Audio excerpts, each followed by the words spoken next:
tomo el detalle de tener en cuenta esas características y también puedo ir comparando. ¿Qué tal si ausculto un ruido en el foco tricuspidio y quiero confirmar si realmente es un ruido que no es normal?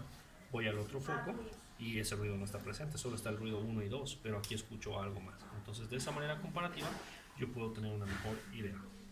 Me he tomado el tiempo necesario entonces para poder realizar la auscultación en cada foco y los detalles que tienen que tener en cuenta son los que les he mencionado. Bien.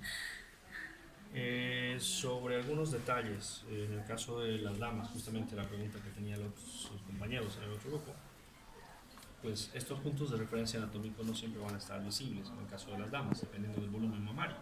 Si hay una dama con una mama demasiado grande, por ejemplo, yo tal vez podría desplazar un poco la mama tratando de ubicar esos puntos, pero a veces no se puede hacer eso tampoco, o sea que voy a tener que utilizar el estetoscopio sobre la glándula lo más cerca posible a los puntos de referencia para auscultar y tal vez el ruido no sea tan Claro. fácilmente audible, tan claro.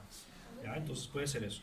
Y lo otro que les aconsejo, y ahora aquí hay varones, porque en el otro lado solamente había chicas, es que si vas a realizar la auscultación, primero que nada, no existe esto de auscultar sobre la ropa. Ya debe haber algún médico también que está tratando de auscultar sobre la ropa del paciente y eso no es correcto. Ya, si quieres determinar todas las características que te he enseñado, no sé si las vas a poder auscultar sobre la ropa.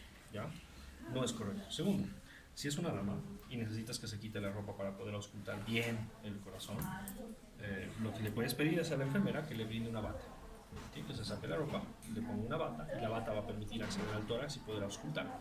Detalle, si eres varón, no hagas esto solo, ¿ya?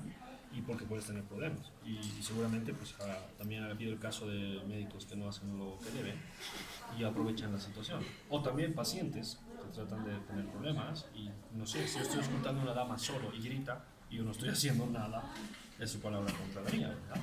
Entonces, para ustedes chicos, no es que me haya pasado, pero sí es probable. Gracias a Dios nunca me ha pasado. La enfermera, quédate aquí a mi lado después de ponerle la bata y esperas a que termine el procedimiento. La enfermera ahí, no pasa nada. Espérame un Con segundito. testigo, ¿no? Bien, entonces así te evitas el problema. Siéntate, ya se ve. Preguntas.